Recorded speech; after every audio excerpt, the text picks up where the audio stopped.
Vamos lá, já que a gente está falando de cidade, eu cumprimentar o meu amigo, arquiteto e urbanista Sérgio Mício, que é uma das mentes mais brilhantes para se falar em Belo Horizonte sobre essa lógica fantástica que é mobilidade, revitalização, novas cidades, cidades inteligentes, cidades de 15 minutos. Sérgio Mício, prazer falar com você mais uma vez.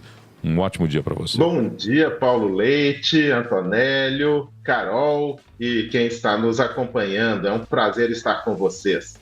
Bom, Sérgio, vamos falar um pouquinho sobre essa lógica que a gente já conversa há mais tempo, que é a revitalização de uma cidade que precisa de gente. Cidade foi feita para pessoas, para os seres humanos, e ela tem que se revitalizar a cada tempo. Em Belo Horizonte nós temos o centro da cidade, a Savassi, o Barreiro, a Floresta, enfim, uma série de regiões que tinham uma vida comercial e de convivência própria e que aos poucos foram perdendo essa vocação. Por que se perde essa vocação e se o perder dessa vocação é uma oportunidade para se resgatar uma cidade de verdade?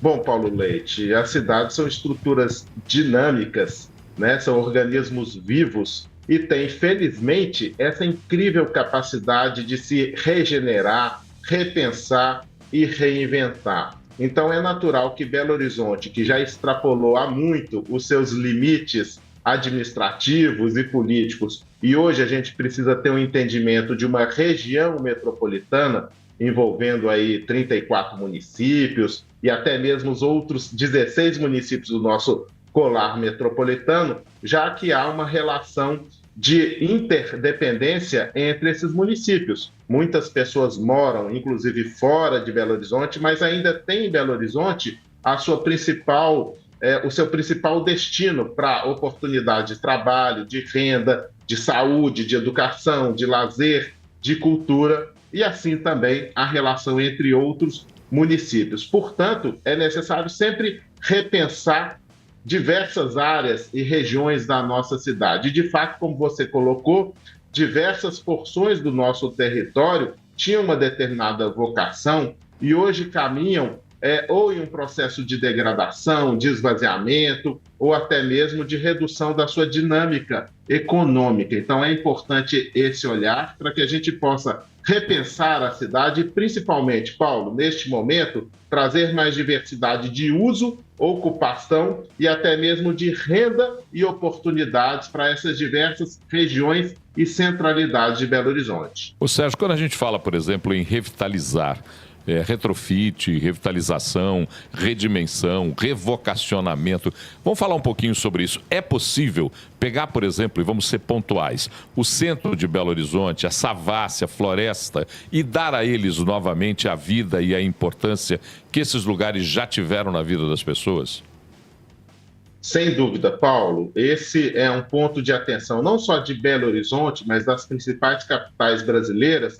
E eu diria também que é um ponto de pauta das principais metrópoles do mundo. Por quê? Anteriormente, o centro reunia todas as oportunidades de trabalho, de renda, de comércio, de serviços, de cultura, né? Todas as linhas de transporte coletivo normalmente têm um ponto central na região do centro de cada cidade. E nós havíamos também, nos principais centros, nós contávamos também com muitas moradias, né? As moradias, elas foram se deslocando para outras porções do território e é natural que este ponto central da cidade tenha também uma redução da sua dinâmica econômica. Então é importante retomar o protagonismo do centro, já que é uma área muito bem estruturada. Ela tem um investimento de décadas em infraestrutura, iluminação, saneamento, segurança, diversos atributos que a qualificam como uma porção da cidade privilegiada.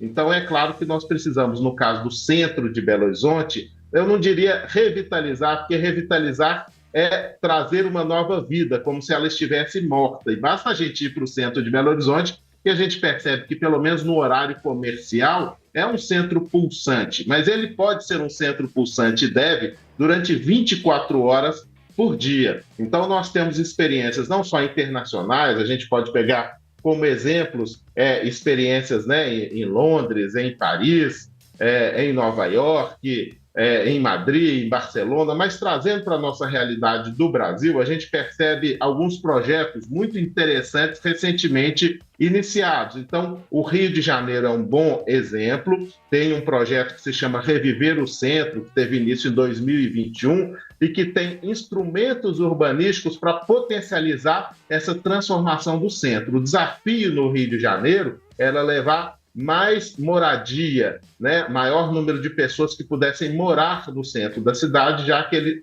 conta com muitas estruturas institucionais, comerciais e de serviços. No caso de Belo Horizonte, nós temos também a necessidade de levar mais moradias, mas nós já contamos com uma oferta também muito interessante de outros equipamentos no entorno do centro. Então, é uma oportunidade para levar uma diversidade de uso, de ocupação, mas também de renda, Paulo, inclusive pensando em requalificar, retrofitar alguns edifícios para que eles possam abrigar até mesmo habitação de interesse social, já que é uma área muito bem estruturada, como eu comentei.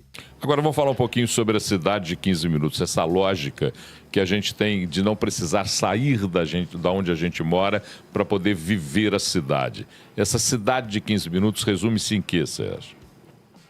É interessante, Paulo, porque Belo Horizonte, assim como outras grandes metrópoles, caminha por um processo que nós chamamos de construção de novas centralidades e polos de vizinhança. Ou seja, significa não só requalificar, regenerar o nosso centro da cidade, mas dotar de outras porções do nosso território de muita vitalidade, principalmente uma atividade econômica que faça com que as pessoas em diversas porções e regiões de Belo Horizonte possam principalmente morar, trabalhar, ter acesso à educação, serviço, saúde, sem a necessidade de se deslocar diariamente para a porção centro-sul de Belo Horizonte. Então, essa é a construção de novas centralidades. Então, nós teríamos como se fosse, né, um conjunto de pequenas cidades, né, diversas células distribuídas por Belo Horizonte, onde você poderia, num curto espaço de tempo, porque veja que o deslocamento hoje nós medimos não em quilômetros mais,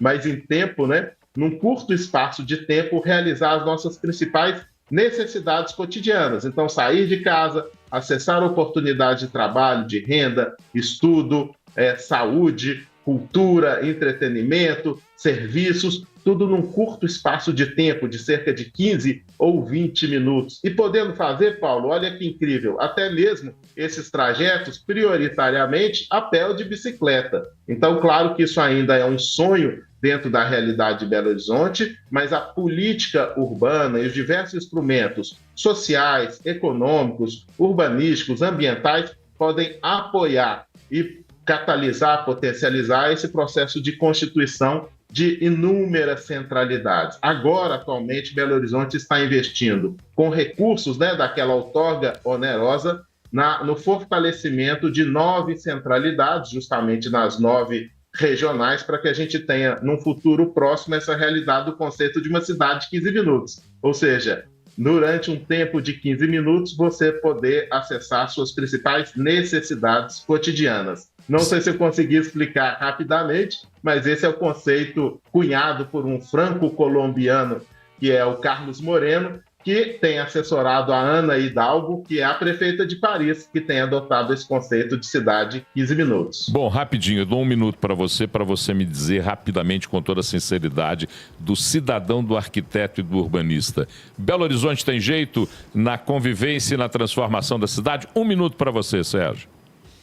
É claro que tem jeito, não só porque eu sou um profissional extremamente otimista, mas porque eu consigo reconhecer em Belo Horizonte e em diversas outras capitais essa incrível capacidade de transformação. É claro que isso não vem, Paulo Leite, de um passe de mágica. É necessário um projeto estruturante e que não esteja restrito a um mandato de 4 anos, mas que ele possa ser perseguido, acompanhado e gestado pela própria sociedade ao longo de diversas gestões, e cada gestor vai dar aquela pitada, aquela contribuição num projeto sem desvirtuar este projeto ao longo do tempo. Mas é necessário um componente, que é ousadia e, claro, naturalmente, uma participação, um protagonismo da sociedade civil organizada para que esse processo seja concebido, desenvolvido, fiscalizado e tenha a sua continuidade.